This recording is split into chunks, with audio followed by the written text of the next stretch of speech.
मिल जाएंगे, हमारे लक्षण इसी में मिल जाएंगे। पहला वाला जो वर्णन हुआ श्लोक वो तो सिद्ध पुरुषों का है, जो अपने लोग पंक्ति में है वो इसी में मिल जाएंगे। कामादि नाम परवशो, इंद्रियों का गुलाम, मन का गुलाम, काम का गुलाम। परवशो, काम के अधीन, इंद्रियों के अधीन, मन के अधीन। यशोर्थी, यश चाहने वाला, मेरा नाम हो जाए, मेरी कीर्ति हो जाए। और त्यक्त सतपथा, सत मार्ग का त्याग करने वाला, संतों के द्वारा बताए हुए मार्ग में ना चलने वाला।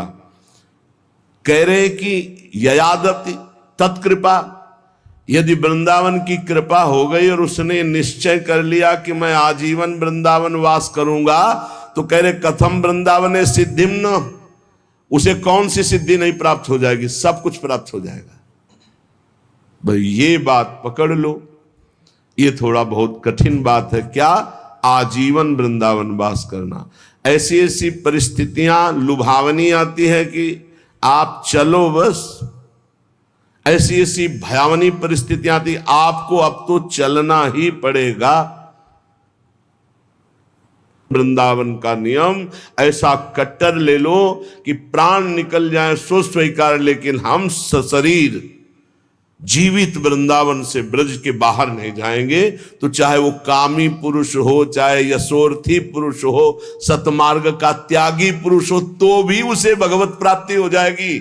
धाम वास मात्र से वृंदावन प्रभाव सुने अपनो ही गुण देत, जैसे बालक मलिन को मात गोद भर लेत।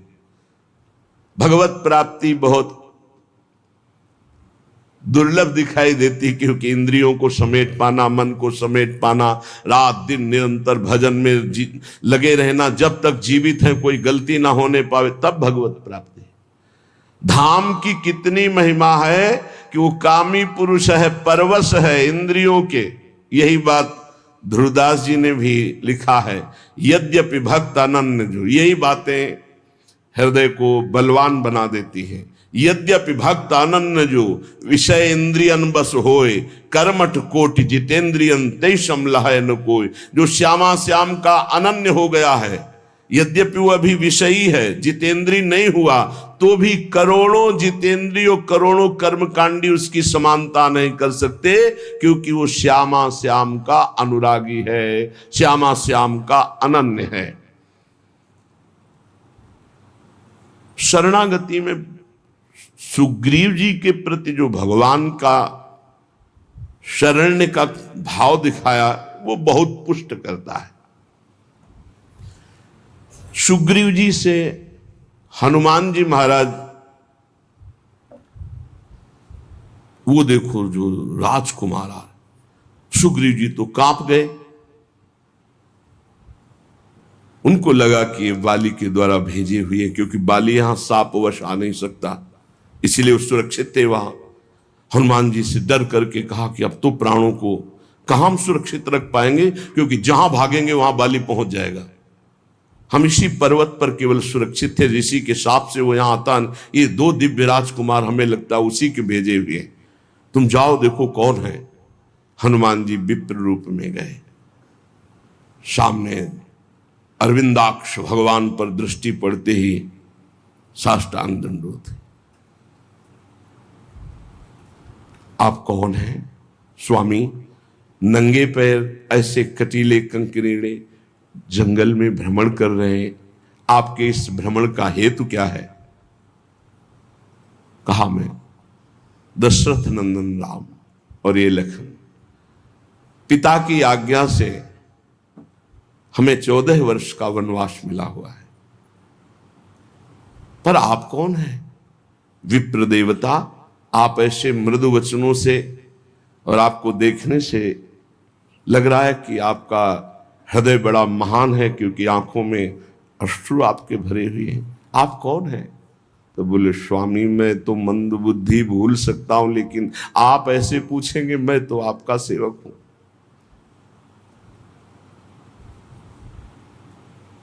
कांधे पे प्रभु को बैठाला, एक उम्र मंद मोह बस कुटिल हृदय अज्ञान, पुण्य प्रभु मोहि बिसारे दीन बंधु भगवान। भगवान को सुग्रीव देखकर समझ गए कि ये अनुकूल है, प्रतिकूल नहीं, क्योंकि प्रतिकूल होते तो हनुमान जी ऐसे नहीं लाते। बहुत आनंदित हुए। हनुमान जी महाराज परिचय सुग्रीव का श्री राम जी को, और राम जी का परिचय सुग्रीव को देते हैं। जब परिचय सुना और समस्या सुनी तो भगवान ने कहा तुम चिंता मत करो, मान लो बाली मारा गया, मान लो, तुम निश्चिंत हो जाओ। और अग्नि को साक्षी करके मित्रता की हनुमान जी महाराज की कृपा से। सुग्रीव ने कहा प्रभु मान तो लेते हैं आपकी कृपा से, लेकिन बहुत बलवान बाली है। देखो ये दुंदुभि राक्षस की हड्डियां हैं, ये ताल के वृक्ष हैं, यदि एक बाण में इनको बेध दो तो मुझे विश्वास हो जाएगा बाली मार। भगवान का अमोघ बाण। अब बड़ी प्रसन्नता हुई। भगवान ने कहा जाओ ललकारो जाकर बाली को। खास बात जहां हमें पकड़नी हो, बात को समझना। आज तक राम जी का भजन नहीं किया सुग्रीव जी ने। हनुमान जी की कृपा से केवल मित्रता हुई। भगवान के वचन पर उसको दोबारा प्रश्न करना पड़ा कि इसको प्रमाणित करो तब मैं मानूं कि बाली को मार दोगे। वो भी भगवान ने प्रमाणित किया। भगवान ने कहा जाओ ललकारो जाके। ललकारा।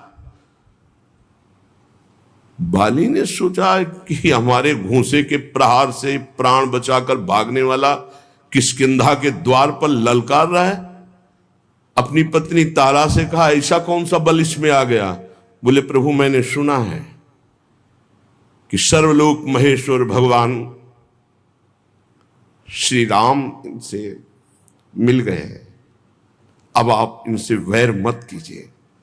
हम कहा अरे अगर भगवान है तो समदर्शी हो, मेरा और सुग्रीव का पक्ष विपक्ष क्यों मानेंगे। वो तो समदर्शी हैं, भगवान तो समदर्शी है। चल अब एक ही रूप के बाली और सुग्रीव ऐसी पिटाई सुग्रीव की त्राहिमाम करके भागे। भगवान के समीप गए। भगवान से कहा प्रभु एक वृक्ष की ओट में थे। कहा प्रभु कहा था मेरा भाई नहीं एक काल है, नस नस तोड़ दी, और आपने मारा क्यों नहीं। बोले समस्या थी कि वहां पहचाना ही नहीं जा रहा था कि सुग्रीव कौन और बाली कौन। क्यों भगवान ने पिटवाया। भगवान को पहचानने की जरूरत है। सर्वज्ञ है, सर्वलोक महेश्वर, सर्वत्र विराजमान, सर्वसत्ता, उनको कोई जानने में अभिमान कि देख लो आखिरी में तुम देख लो फिर भी तुम में कोई बल नहीं है, मेरा ही बल महाबल है, तुम में कोई बल नहीं। कर पर सा सुग्रीव शरीरा। भगवान ने जीव इस शरीर स्पर्श किया, पीड़ा गई, नवीन बल जागृत हुआ और एक माला अपनी प्रसादी पहनाई। अब जाओ। फिर ललकारा, फिर आए। भगवान ने एक बाण से बाली का जो प्रश्न था, प्रभु मैं बैरी सुग्रीव प्यारा, ये कारण कौन नाथ मुझे मारा। नाथ आप तो मेरे भी स्वामी हैं, मैंने आपका कब वैर किया, कब अहित किया, और इसने कब आपका भजन किया, कब आपका हित किया। आपने उसका पक्ष लेकर मुझे मार दिया। श्री भगवान ने कहा शरणागत का बैरी मेरा बैरी, शरणागत का मित्र मेरा मित्र। तू मेरे शरणागत को जानता है कि मेरी शरण में हो गया, फिर भी वैर करता है। अंततो गत्वा अंत्येष्टि किया करा के सुग्रीव को किष्किंधा नरेश पद पे 4 महीने प्रवर्षण पर्वत पर सरकार विराजमान ने, एक बार भी दंडवत करने नहीं। ये हमारी बात है, ये हमारी बात है। फिर भगवान लक्ष्मण जी को भेजा और सावधान करके फिर भगवान से जुड़ जाना।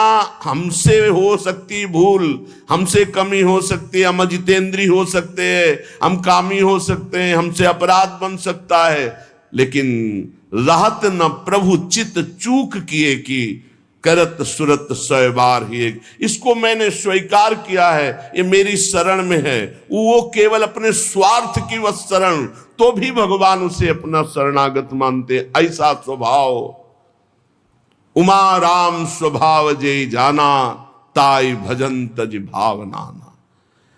प्रभु का समर्थ नाम, समर्थ धाम, समर्थ लीला, समर्थ रूप ध्यान, किसी एक में हमारी आसक्ति हो जाए। श्रीपाद कह रहे हैं कि यदि वो कामी पुरुष है, पराधीन इंद्रियों के मन के है, वो यश चाहता है, वो सतपथ त्यागी है, लेकिन उसने श्रीधाम वृंदावन के वास का अनन्य अखंड नियम ले लिया, अब उसको कौन सी सिद्धि नहीं प्राप्त हो जाएगी? सब कुछ प्राप्त हो जाएगा। ध्रुवदास जी कहते हैं वो जितेंद्रीय है, विषयी है, लेकिन श्यामा श्याम का अनन्य हो गया है, तो करोड़ों जितेंद्रियों कर्मकांडी उसकी समानता नहीं कर सकते। विशुद्ध सत्व परमे श्रीमद वृंदावन त्वयि, कृतानंतापराधस्य त्वमेव शरणं मम, त्वमेव शरणं मम। हे प्रिया प्रीतम, मैं तुम्हारा हूं, बस। तवास्मीति, तवास्मीति वदंतमपि, मैं आपका हूं। श्यामा श्याम, मैं कैसा हूं ये आप जानते हैं। मैं कोई अपनी पात्रता, गुण, तपस्या, साधना के कारण दावा पेश नहीं कर रहा कि आप हमारे हो, नहीं। तवास्मीति, मैं आपका हूं। आपके तो हजारों लाखों करोड़ों अरबों भक्त हैं, पर नाथ मेरे लिए आप ही हो, मेरे आप ही साधन हो और आप ही साध्य हो। तवास्मीति वदंतमपि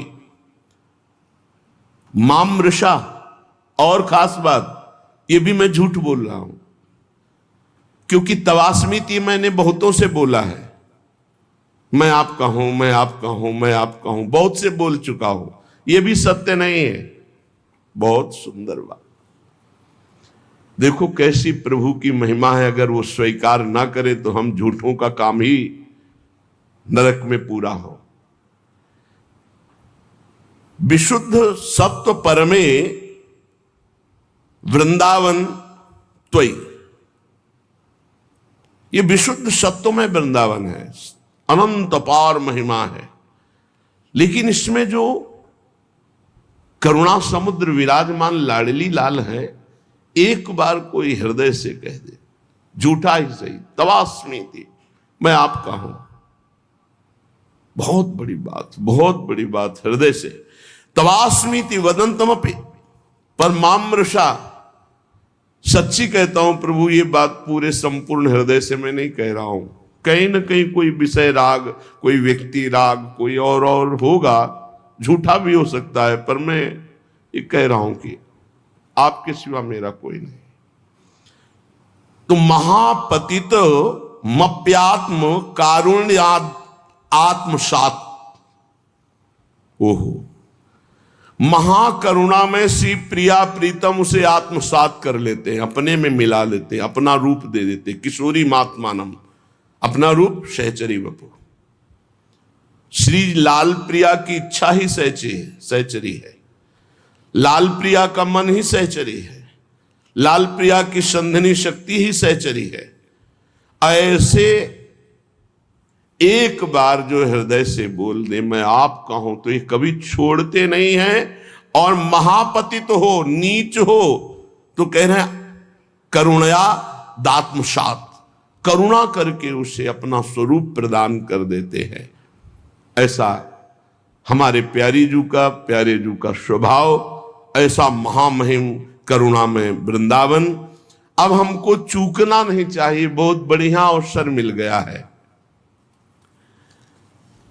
शरीर के ढांचे का कुछ पता नहीं है कि ये कब ले मृत्यु और हमारे शरीर को नष्ट कर दे। हम बड़ी कामना से बड़े सुंदर सुंदर मनोरथ करते हैं, मकान बनाते हैं, रुपया पैसा जमा करते, खूब खाएंगे, मौज से रहेंगे, और पता नहीं उसमें प्रवेश हो कि ना हो, पता नहीं उसमें कितने दिन रह पाए, क्योंकि इस ढांचे का कोई भरोसा नहीं है, ये कभी भी गिर सकता है। प्रतिक्षण मृत्यु कहीं और दूर नहीं, आपके सिर पर सवार है। ये दिमाग में बैठा लिए, मृत्यु को कहीं दूर से सवारी से नहीं आना, वो आपके सिर पर सवार है। सर्वतो भावेन तैयार रहो मृत्यु के लिए। सर्वतो भावेन, तैयारी क्या है? नाम जप, हर समय नाम जप। आप तैयार हैं। जो पहले से तैयार न थे, पछता पछता कर चले गए, हम तुम सबको जाना है, जाने की तैयारी कर लो। रहे न रावण समभिमानी, हिरण्याकश्यप संवरदानी। हम तुम सबको जाना है, जाने की तैयारी कर लो।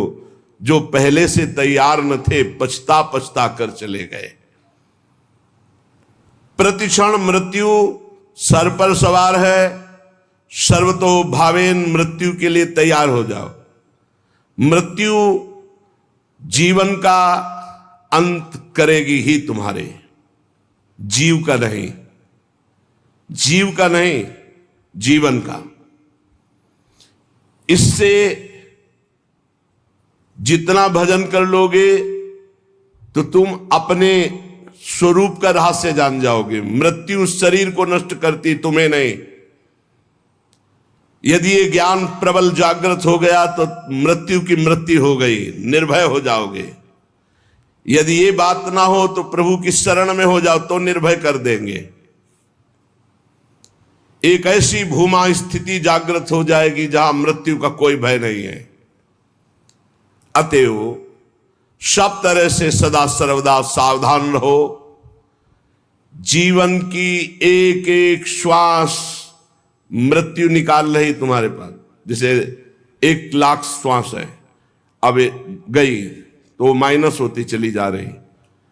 1 साल की श्वासें निकल गई, लोग आनंदित होते हैं, हैप्पी बर्थडे, जन्मदिन में प्रसन्नता प्रकट करते हैं। नहीं, जिसकी रकम कम होती वो शोकित होता जाता है। माल बहुत ऊंचा खरीदना है और रकम वैसे ही कम थी और वो भी खर्चा होती चली जा रही। माल खरीदना है भगवत प्रेम, जीवन मुक्तता, और वो रकम श्वास श्वास नाम जप, और वो श्वासें 1 वर्ष की खाली चली गई और हम हैप्पी बर्थडे मनावे। कैसी हमारी अज्ञानता है। मृत्युकालीन जिसका नाम चलता होता है, तो इस शुभ चिंतन के प्रभाव से वर्तमान में नाम चलता होता है, उसकी मृत्यु शुभ हो जाती है, बड़ा मंगलदायी मृत्यु होती है। भगवान का नाम जपते जपते शरीर छोड़ दे, ये सबसे बड़ी बात। या तो ब्राह्मी स्थिति, ब्रह्माकार वृत्ति, और या भगवान का नाम जप करते हुए, 2 में ही भगवत प्राप्ति। इससे मृत्यु को सदा पहचानो कि मेरे सिर पर सवार कभी भी हो सकती, घटना प्रतिघटना, कभी कुछ भी हो सकता है। शरीर पता नहीं रहे कि ना रहे, इसलिए राधा राधा राधा राधा। भगवत स्मृति प्रतिपल यदि है तो घबराहट नहीं होगी, भय नहीं होगा, बड़े आराम से शरीर छूटेगा। शरीर तो छूटना ही है, और बड़े आराम की व्यवस्था में पहुंच जाओगे जहां श्यामा श्याम परमानंद बरस रहा है। इस क्षणभंगुर शरीर में भजन ही सार्थक है। जितना भजन कर लोगे उतना ही सार्थक जीवन जाएगा। पर कामनाओं के कारण भजन नहीं हो पाता। जिसने समय रूपी संपत्ति पर महत्ता दे दी वो महान बन गया। ये कामनाएं हमारे समय को भगवान से विमुख करके नष्ट कर रही है। अरे भाई, कल्प 2 कल्प वाला शरीर तो है नहीं। 100 वर्ष। और आजकल का जो खान पान और रहनी है, आजकल के जो आचरण हैं, वो अकाले मृत्यु में पहुंचा देते हैं। 70-80 तक तो पहुंचना मुश्किल हो रहा है। अब इतने रोग चल गए हैं, नौजवान हैं, high blood pressure, low blood pressure, 500 sugar, ये वो, मतलब मृत्यु बिल्कुल पूरी व्यवस्था की है। ये कामनाएं हमको भगवान से विमुख किए हुए हैं। ये कामनाएं हैं तो बड़ी तुच्छ, पर हमको बड़ी महान समझ में आ रही हैं, बड़ी उत्तम समझ में आ रही। अगर उत्तम और महान न समझ में आती तो कामना छोड़कर भजन करते। कर्तव्य का पालन करो, कामना की जरूरत नहीं। कर्तव्य पालन करते हुए फल में समान भाव रखो। सुख दुख समय कृत्वा लाभा लाभो जया जयो। जय हो या पराजय, लाभ हो या हानि, सुख हो या दुख, अपने कर्तव्य कर्मण्येवाधिकारस्ते मा फलेषु कदाचन। फल की इच्छा, फल में ही कामना, फल में ही दुर्गति, फल में ही बंध जाना, फल में ही भजन विमुख हो जाना है। भक्ति की कमी, कामना की वृद्धि, यही हमें भजन से विमुख किए हुए है। हम प्रभु को छोड़ करके अगर हमारी कामना भी हो तो किसी और की तरफ ना हो।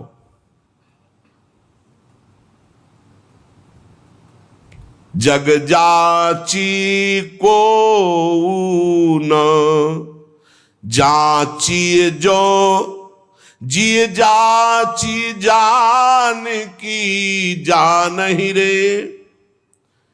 आहा, जग जाची को न जाची जो जिए जाची जान की जान ही रे। जेहि जाचत जाचकता जरि जाई, जो जारति जोर जहान ही रे। गोस्वामी तुलसीदास जी ने कह रहे हैं, ये पद केवल सुनने गाने का नहीं, इसे जीवन में उतारने का। अगर तुम्हें कुछ चाहिए तो जग जाची को ना, किसी से मत मांगो। इस संसार में किसी से, ये बात पकड़ लो, बात पकड़ लो। जग जाची को ना, मेरी बात मान लो। कोई तुम्हारी बात पूरी नहीं कर सकता किसी से संसार में, कभी किसी से मत मांगना। जाची जो, अगर मांगना ही है तो हृदय से जाची जान की जान ही रे। भगवान श्री हरि से मांगो। क्या होगा? जेहि जाचत जाचकता जरि जाय, मांगना मिट जाएगा। जेहि जाचत जाचकता जरि जाई, जो जारत जोर जहा नहीं रे। मांगो तो केवल प्रभु से मांगो, जिससे मंगतापन मिट जाएगा। वो ऐसे दाता है, दे देंगे ना, जन्म जन्म की मांग पूरी हो जाएगी। जिसके जानने के बाद कुछ जानना बाकी नहीं रहता, जिसके पाने के बाद कुछ पाना बाकी नहीं रहता। इसलिए किसी से मत मांगो, किसी से मत कामना करो, केवल प्रभु से करो, इंतजार करो। उनकी बाट जो हो किसी और की तरफ मत देख लेना। जो सकाम भाव रखते हैं, मांगते हैं, तो केवल प्रभु से मांगो, अन्य से नहीं। ये तुम नियम ले लो कि हमारा आराध्य देव ही हमारी पूर्ति करेगा, हम दूसरे से कभी नहीं। श्यामा श्याम ही बहुत महान है, हम कैसे तुम्हें क्या क्या बतावें तुम्हें। उनकी कृपा, केवल उनकी कृपा, केवल उनकी कृपा का आश्रय। कभी अन्य का आश्रय ले लेंगे तो आपकी भक्ति बाधित हो जाएगी, आपका जीवन समस्या में पड़ जाएगा और आपको परेशानी ही परेशानी हो जाएगी। केवल प्रभु का आश्रय। सकामता है, माना भी आप निष्काम नहीं हुए तो प्रभु पर निर्भर हो जाओ, वही पूर्ण करेंगे। वो कामना भी पूर्ण कर देंगे और आपका कल्याण भी कर देंगे। ऐसा स्वभाव है हमारे स्वामी का। पत्नी के लिए आराधना भगवान श्री हरि की कर रहे हैं, तो पत्नी भी मिली तो आदि सम्राट महाराज मनु की पुत्री महान देवी देवहूति जी, और भगवान अपनी तरफ से बोले कि मैं पुत्र बन करके आऊंगा, और कपिल भगवान के रूप में आके सांख्य शास्त्र का उपदेश करके करदम जी को परम पद में आरूढ़ किया। अगर भगवान से मांगा जाए तो विषय भी दे देते और साथ में अपने आप को भी दे देते कि अब तुम हमसे मांगे हो तो अब ऐसी तुम्हारे अंदर ज्ञान वृत्ति जागृत करेंगे कि अब तुम्हारा मांगना मिट जाए, जाचकता जरी जाए। जो आज तक कोई सफल हुआ है मानो, वो केवल भागवतिक शक्ति से, दिव्य शक्ति से सफल हुआ है। किसी को अगर सफलता लौकिक पारलौकिक वास्तविक सफलता का मतलब रुपया पैसा बढ़ जाना, लोग संपत्ति यश मान कीर्ति नहीं, काम क्रोध लोभ मोह मद मत्सर इन पर विजय प्राप्त करना सफलता है। और तुम लाखों उपाय कर लो, इन पर विजय प्राप्त नहीं कर सकते। इन पर जो सफलता प्राप्त करना है वो केवल भगवान की शक्ति से होता है। भगवान के एक संकल्प मात्र से अनंत ब्रह्मांड प्रकट हो गए। वो भगवान तुम्हारे लिए क्या नहीं कर सकते। तुम अन्य आश्रय अन्य कामना ना करो, केवल भगवान का आश्रय लेकर भगवान से भगवान की कामना करो, निहाल हो जाओगे। अगर द्रौपदी जी अन्य आश्रय न लेकर के पहले ही भगवान को आर्तभाव से पुकार देती तो समस्या इतनी नहीं बढ़ पाती। समस्या आई तो बहुत जगह मन फैला द्रौपदी जी का। पति हैं, भीष्म जी आदि हैं, हम बड़े बड़े बुजुर्ग जन हैं, भला ऐसा कैसे होने देंगे। और जब कोई नहीं रोका तो अपनी भुजा, अपना दांत का बल,